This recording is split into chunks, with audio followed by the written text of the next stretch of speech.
How do you feel? Have you had time to reflect on everything yet? I stood there, face to face with my husband, the same man who had thrown me out of our home without hesitation, blindly believing his stepchild's lies. He wore that familiar air of superiority, looking down on me as if he knew better. I let out a soft, amused laugh. Reflect? Not at all, I replied calmly, pulling a neatly stacked set of papers from my bag. Now, please sign here. I handed him the divorce papers along with a set of legal documents my lawyer had prepared. He took them without resistance, maintaining his usual indifference, until his eyes landed on the attached documents. His hand froze, trembling slightly. Beside him, his stepchild, Jim, stiffened, panic flashing across his face. Their carefully woven lies had unraveled, and now the truth lay bare before them. Let me take you back to how it all began. My name is Mary. I'm a 52-year-old office worker, and until recently, I was married. For just a year, I had moved in with my husband and his adult son, Jim, who, despite working full-time, stubbornly refused to leave the home he grew up in. I never adopted Jim, and to me, he remained little more than a stranger. From the beginning, I had hoped he would move out, but Jim stood firm. This is my mother's house, he said coldly. She died 5 years ago, and I won't leave the home I shared with her. I sympathized. After all, I had lost my first husband around the same time Jim's mother passed, but sympathy didn't make his presence any easier to tolerate. Jim made sure I felt unwelcome. My mom was a better cook, but I guess I'll eat this, he muttered one evening, pushing his plate away with a sigh of disdain. He never hid his contempt, and over time, it wore me down. If my cooking was so unbearable, why didn't he make his own meals? Frustrated, I turned to my husband. Jim clearly doesn't like my cooking. What should I do? My husband barely looked up, then stopped cooking for him. He doesn't have to eat it. His indifference stung, but I followed his advice. The next time Jim came home to an empty dinner table, he exploded. Why isn't there food for me? You married my dad, so it's your job to make my meals too, right? No matter what I did, I couldn't win. Jim's comments grew nastier, and my husband's refusal to intervene left me feeling isolated. Before our marriage, he had assured me Jim would move out soon. Yet, here we were, and Jim showed no signs of leaving. He just can't afford to live on his own, my husband claimed. But I knew better. Jim had inherited a substantial sum from his late mother and squandered most of it on luxury items. Credit card collection notices piled up in his room. I didn't even bother telling my husband anymore. Jim wasn't just reckless with money, he was dismissive of me, and my husband's passivity only enabled him. It wasn't long before I realized the man I married wasn't as steadfast as I had believed. One evening, I confided in my daughter, Emma. Maybe Jim just loves living at home, she suggested, but if I were him, I'd never impose on newlyweds like this. Her words struck a chord. I had spent too long tolerating the intolerable. It was time to take control of my life again. Then, one day, Emma called me, excitement in her voice. I got proposed to. For the first time in a long while, I felt genuine happiness. Since my remarriage, good news had been rare. Congratulations, I beamed. I'm sure your father in heaven is smiling too. As I said it, memories of my late husband flooded back. Until his final moments, he had worried about our daughter's future. If he were here now, I knew he'd be relieved to see her happy. I'll introduce my fiancé to you soon, Emma said hesitantly. But, do I have to introduce him to Brian? He's just your second husband, he has nothing to do with me. Her hesitation was clear, and I couldn't blame her. She had her reasons for keeping her distance from Brian. Just greet him briefly, I suggested, hoping to ease her discomfort. Unlike Jim, Emma didn't live with us. She hadn't been adopted by Brian, and she had no interest in pretending otherwise. She told her fiancé about her late father and my remarriage, but made no effort to hide her indifference toward Brian and Jim. When I told Brian about Emma's engagement, his reaction was predictable, barely a nod, no warmth, no interest. His indifference stung, but it no longer surprised me.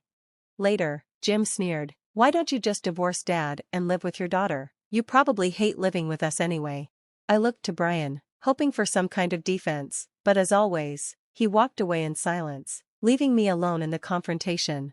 Annoyed, I shot back, "Don't you have someone special in your life? Why don't you get married and give your father and mother some peace of mind?" Jim's scowl deepened. He rarely spoke about relationships, and I doubted he had anyone in his life, not that Brian cared enough to ask. That's when it hit me. What if Jim got married and decided to stay in this house with his wife? The thought sent a chill down my spine. I turned to Brian. If Jim gets married, do you think he'll want to stay here? Just leave it to Jim. I don't care either way, he replied dismissively. That was the moment I knew I had to leave. Eventually, I met Emma's fiancé. He was everything Jim wasn't: kind, responsible, independent. He lived alone and managed his own household without issue. Compared to Jim, he was worlds apart. You found yourself a great man, I told Emma, relieved. When I remarried Brian, I thought I had found a good man too. How wrong I had been. During dinner, Emma's fiancé overheard my concerns about Jim. With a reassuring smile, he said, if things don't work out, you can always come live with us. You'll always have a home with Emma and me. His kindness nearly brought me to tears. It was the first time in years that I felt like I had a choice.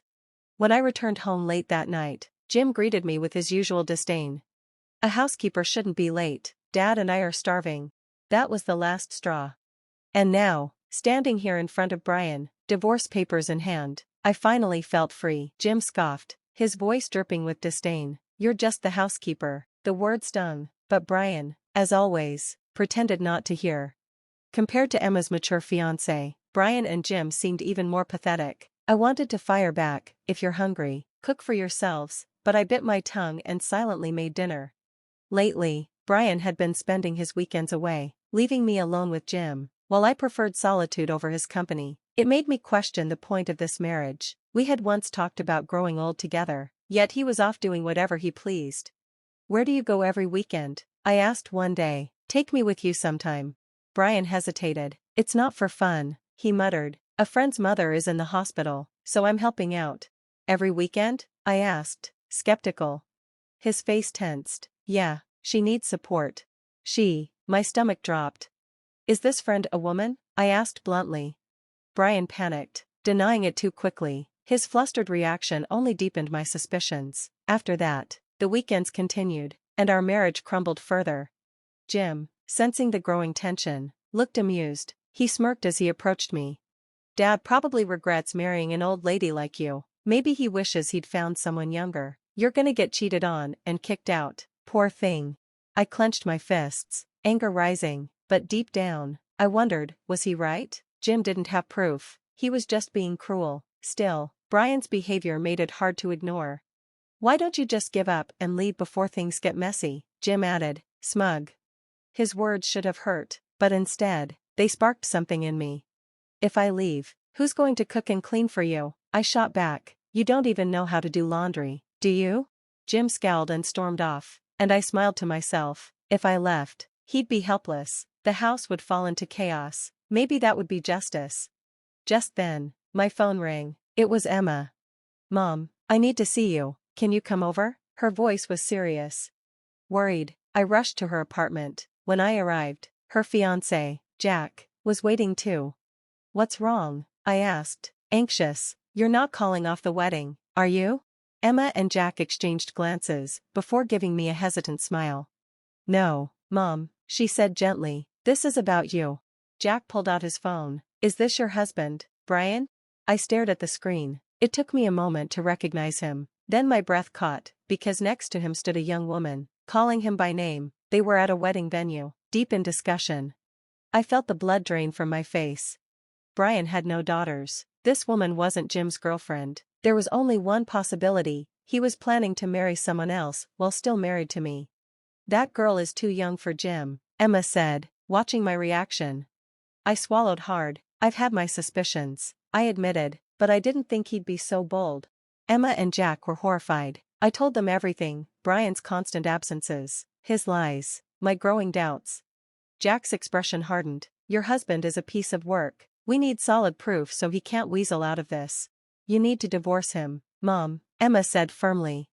I nodded. I'd been unsure before, but now, there was no doubt. I needed evidence. Jack immediately started looking for a private investigator. Don't worry about anything, he assured me. You'll always have a place with us. For the first time in a long time, I felt supported. That night, I returned home, my mind clear. Jim greeted me with his usual arrogance.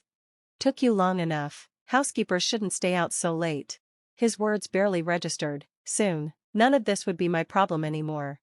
When Brian came home, I decided to test him. "Will you be attending our daughter's wedding?" I asked casually. "It's at the Grand View, a really beautiful venue." His face stiffened for the briefest second, then he forced a casual shrug. "Never heard of it." Liar. I let it go for now, but my suspicions were confirmed.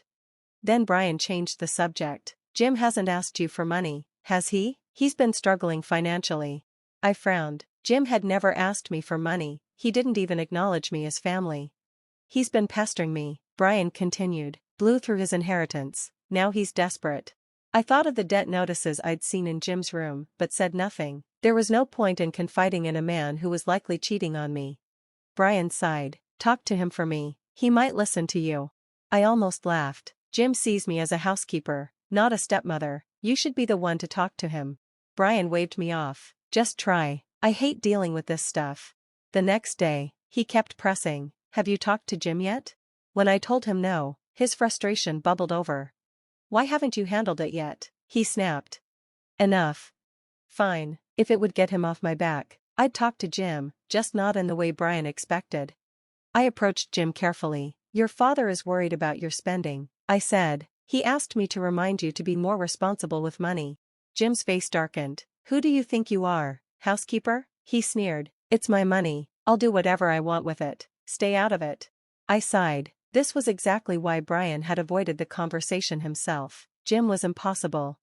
But soon, none of this would be my problem anymore. It was becoming painfully obvious, Brian had no real concern for his son's troubles. His mind was entirely consumed by his affair.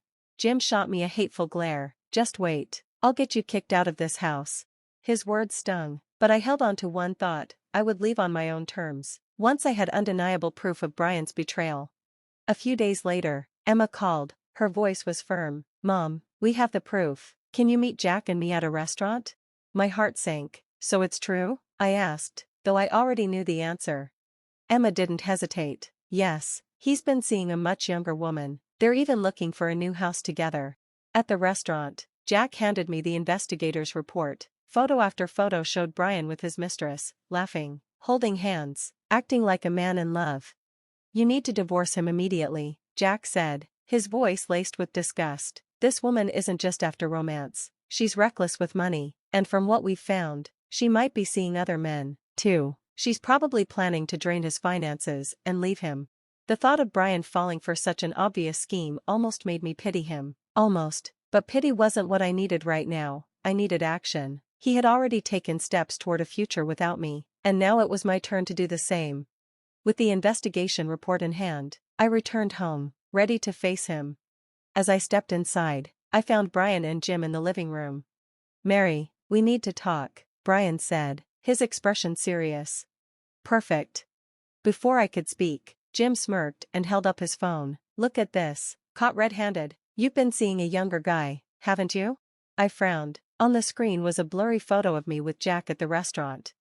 "How embarrassing," Jim sneered. "Dating someone the same age as your daughter." I refused to be rattled. "That's Emma's fiancé, and Emma was with us."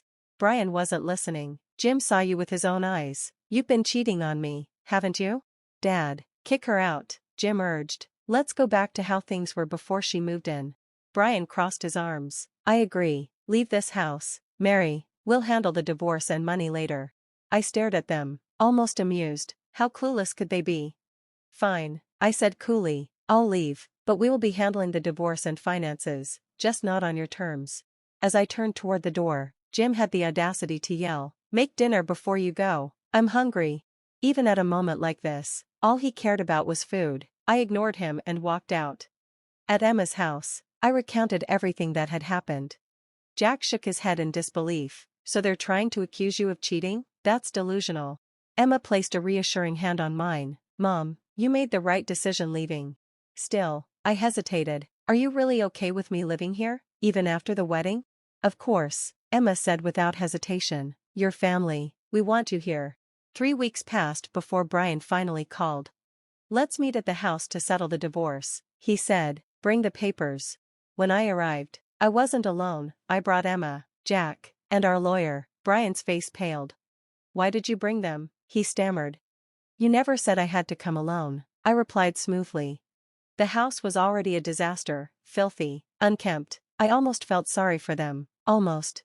Brian sneered. Even with all these people, you'll still have to pay alimony. I let out a laugh. Oh, Brian, I haven't done anything wrong. You are the one paying. I handed him the divorce papers. He barely glanced at them before his expression twisted in confusion. Why am I paying alimony? You cheated, he snapped, waving the blurry photo. Our lawyer calmly placed the investigator's report on the table. We have proof of your affair, he said. Brian's face drained of color. Jim, for once, was speechless. I can't pay alimony, I'm broke, Brian blurted. I borrowed money for the wedding and honeymoon. Jim's smug expression vanished. Wedding? His voice cracked. You're not remarrying, are you? I don't want to lose half of your inheritance. Brian's shoulders slumped. There's nothing left, he admitted. I already spent your mom's inheritance. Jim looked horrified. Dad. You must have some money left. You have to help me. Brian turned to his son, desperation in his eyes. Jim, Jim recoiled. Are you serious? You let some woman scam you, and now you're broke? I crossed my arms. Jim, let's not pretend you're any better. I found debt collection notices in your room. I raised a brow. At your age, having your mom clean your room is embarrassing enough, but being in debt while calling me a housekeeper? That's just pathetic. The lawyer slid the alimony papers toward Brian. His hands trembled as he signed. Jack leaned in. By the way, I heard your mistress is seeing other men. She's been spending your money on them. Brian went pale. He frantically grabbed his phone, calling her over and over. No answer. Then Jim did something I never expected. He turned to me, begging. Mary, don't leave us. Dad's never home, and I'm sick of eating junk food. I met his desperate gaze with a smirk. Ask your father's new wife. You'll have a young housekeeper soon enough. And with that, we left. That same day, we went to City Hall and filed for divorce. I moved in with Emma and Jack. It was a little cramped, but temporary. We were already planning to move somewhere bigger. A few weeks later, I heard the inevitable. Brian's mistress had taken the money and vanished. There was no wedding, no honeymoon, just a pile of debt and a man who had lost everything. Then, Jim called. Mom, Dad moved out. I have nowhere to go, he whined. I smiled as I answered. I'm not your mother. We're not family anymore. When he kept pestering me, Jack finally stepped in. Jim, if you contact her again, I'll report you for harassment. That was the last I ever heard from him. Life with Emma and Jack was peaceful. Then, one day, we got the best news. Emma was pregnant. I was thrilled. A new chapter was beginning, and this time, I was surrounded by people who truly loved me. As I prepared for my daughter's wedding and the arrival of my first grandchild, I finally felt free. My life was mine again, and for the first time in a long time, it was good.